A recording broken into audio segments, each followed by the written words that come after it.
Akbar Saab, you have been seeing me from so many years. Speaker sir, you are also seeing me from so many years. I never lose my anger.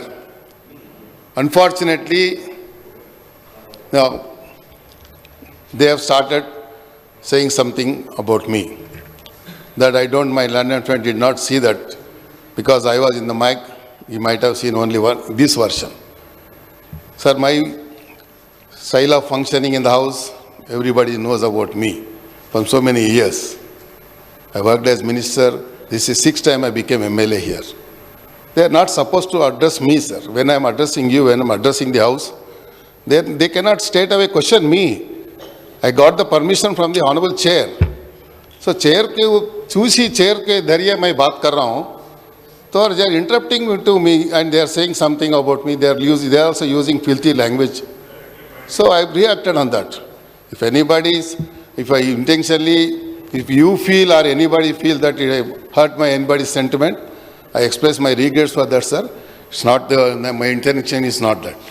Sir, ఈరోజు హైదరాబాద్ అనేది ఒక important ఒక subject కాబట్టి వ్యక్తిగతంగా ఎప్పుడు కూడా ఎవరిని మనం హర్ట్ చేయాలని కాదు, అందరినీ కలుపుకొని కొత్త సభ్యులు ఇవ్వాలని they have been literally requesting to the chair.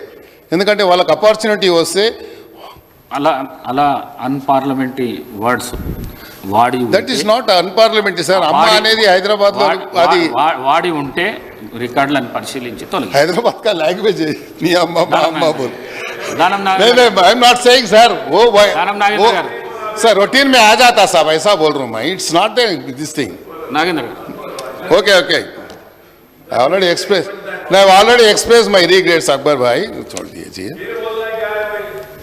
Sir. ఈరోజు ఇది ఇంపార్టెంట్ సబ్జెక్ట్ కాబట్టి సెషన్ స్టార్ట్ అయినప్పటి నుండి ఫస్ట్ డేనే ఎజెండాలో ఉంది సార్ ఇది హైడ్రా అనేది.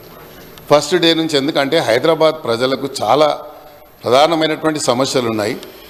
ఈ సభ ద్వారా హైదరాబాద్ ప్రజల తరఫున ఎవరో మాట్లాడాలని, ఫైనాన్స్ బడ్జెట్ మీద కూడా పూర్తిగా దీని మీద డిస్కషన్ జరగలేదు, అప్రాపరేషన్ దాని మీద కూడా డిస్కషన్ జరగలేదు.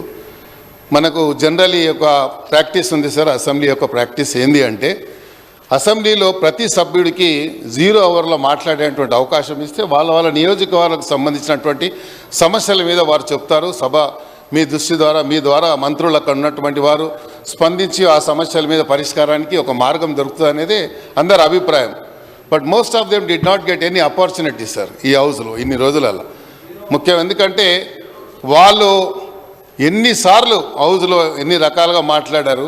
నిన్న ముఖ్యమంత్రి గారి దృష్టిలో ఉంచుకొని ఏమన్నారు సార్, చీఫ్ మినిస్టర్ అని ఎక్కడ వాడతలేరు వాళ్ళు. అది ఎవరికి కనబడలేదు హౌస్లో. మాకు ఆ రోజే మేము రియాక్ట్ అయ్యి చాలా మేము ఎమోషనల్ అయ్యాము. ఒక సందర్భంలో మేము కూడా రియాక్ట్ అవుదాం అనుకున్నాం, కానీ వాళ్ళ ఇంకిత జ్ఞానానికే వదిలేశాం. చీఫ్ మినిస్టర్ గారు ఏమని సంబోధించారు సార్ వాళ్ళు నిన్న 2-3 రోజుల నుంచి ఒక అంశాన్ని తీసుకొని. సవితక్క గారి మీద అందరికీ గౌరవం ఉంది, ఎవరికి లేదు సార్ గౌరవం. చీఫ్ మినిస్టర్ గారు ఏమన్నా తప్పుడు లాంగ్వేజ్ మాట్లాడారా, ఏం చెప్పారు? దాని మీద చీఫ్ మినిస్టర్ అంటే ఈ రాష్ట్రానికి మంత్రి, నేను ఐటీ మినిస్టర్ని, ఐటీ ఇది అని రాష్ట్రాన్ని ఇది చేశాను అది చేశాను, దాంతోపాటు దోసుకున్నది కూడా చెప్తే బాగుండేది. అది చెప్పకుండా ఇది చేశాను అది చేశాను, హైదరాబాద్లో అద్భుతం చేశాను, అరచేతిలో స్వర్గం చూపించానని ప్రయత్నం చేశాడు తప్ప ఏం లాంగ్వేజ్ మాట్లాడాడు సార్ ఆయన కూర్చొని ఇక్కడ?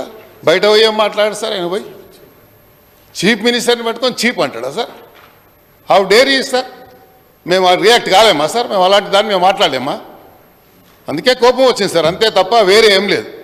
సో మీకు కూడా దానివల్ల ఏమైనా ఇబ్బంది కలిగి ఉంటే ఐఎమ్ సారీ సార్.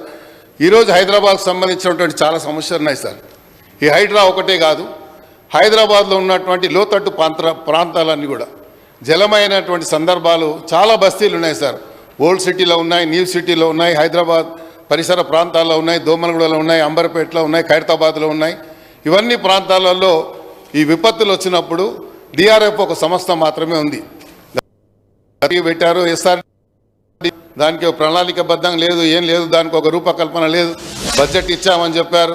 ఎస్ఆర్డిపి కింద మీరు చూసినట్టయితే అధ్యక్ష 7,000 కోట్ల రూపాయలు ఎస్ఆర్డిపి కింద ఖర్చు పెట్టారు హైదరాబాద్ సిటీలో. స్లమ్లలో మాత్రం ఒక్కటి కూడా ఈరోజు సీసీ రోడ్ లేదు అధ్యక్ష.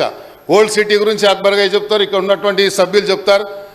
మీరు స్లమ్లలో ఎక్కడన్నా మీరు ఒక పెట్టండి. నిన్న మొన్న అమర్పాలి గారు తిరుగుతూ ఉన్నారు, I wanted to bring to our notice also. స్లమ్లల్లో సీసీ రోడ్స్ ఎక్కడ వేయలేదు సార్, కేవలం ఉన్నటువంటి ఎక్కడ వేసారు అంటే వాళ్ళకి